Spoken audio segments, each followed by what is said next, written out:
Hello welcome to God's politics. നമ്മുടെ പുതുപ്പള്ളി എം.എൽ.എയും ഉമ്മൻചാണ്ടിയുടെ മകനുമായിട്ടുള്ള Chandy Oommen football കളിക്കുന്ന ദൃശ്യങ്ങളാണ് സോഷ്യൽ മീഡിയയിൽ വൈറലായിരിക്കുന്നത്. നമുക്കറിയാം, അദ്ദേഹത്തിന്റെ ആ ഒരു ശരീരഭാഷ വെച്ച് ഫുട്ബോൾ കളിക്കാനുള്ള ആ മെയ്വഴക്കമൊന്നും അദ്ദേഹത്തിന് ആയിട്ട്, അല്ലെങ്കിൽ കളിക്കാനുള്ള ഒരു കഴിവ് പോലും അദ്ദേഹത്തിനില്ല. എങ്കിലും അദ്ദേഹം പന്തിന് പുറകെ കുറച്ചൊക്കെ ഓടുന്നുണ്ട്. പക്ഷെ നിരവധിയായിട്ടുള്ള ട്രോളുകളാണ് ഇപ്പോൾ സോഷ്യൽ മീഡിയയിൽ ചാണ്ടി ഉമ്മനെതിരെ വരുന്നത്. അതിൽ കുറച്ചൊക്കെ ഞാൻ വായിക്കാം. അതിലിങ്ങനെയാണ് പറയുന്നത്: ഇത് ഇങ്ങനെയൊന്നും അല്ലടാ എന്നൊക്കെ നിരവധിയായിട്ടുള്ള കമന്റുകൾ. അതുപോലെ തന്നെ ചവിട്ട് നാടകമാണോ കളിക്കുന്നത് ചാണ്ടിയുമ്മ എന്നൊക്കെ പറയുന്നുണ്ട്. അതുപോലെ തന്നെ മെസ്സിയുടെ വേഷമിട്ട് ക്രിസ്ത്യാനോ കളിക്കുന്നു എന്ന് നിരവധിയായിട്ടുള്ള കമന്റ്സുകൾ വരുന്നു.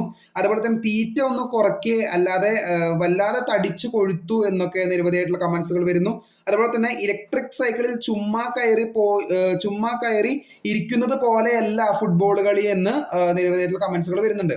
അപ്പൊ ഇലക്ട്രിക് സൈക്കിൾ എന്ന് പറയുന്നത്, അദ്ദേഹം ആ ഒരു ഇലക്ഷന്റെ സമയത്ത് ഇലക്ട്രിക് സൈക്കിളിൽ ആ ഒരു യാത്രയൊക്കെ നടത്തി നമ്മൾ ആ ഒരു സോഷ്യൽ മീഡിയയിലൊക്കെ വൈറലായിരുന്നു. അപ്പൊ ഇലക്ട്രിക് സൈക്കിളില് ചുമ്മാ കയറി പോലെ ഇരിക്കുന്നതല്ല ഫുട്ബോൾ കളി എന്ന് കമന്റ്സുകൾ വരുന്നുണ്ട്. അപ്പൊ നിങ്ങളുടെ അഭിപ്രായം കമന്റ്സിനെ കൂടുതൽ ഷെയർ ചെയ്യുക. Thank you.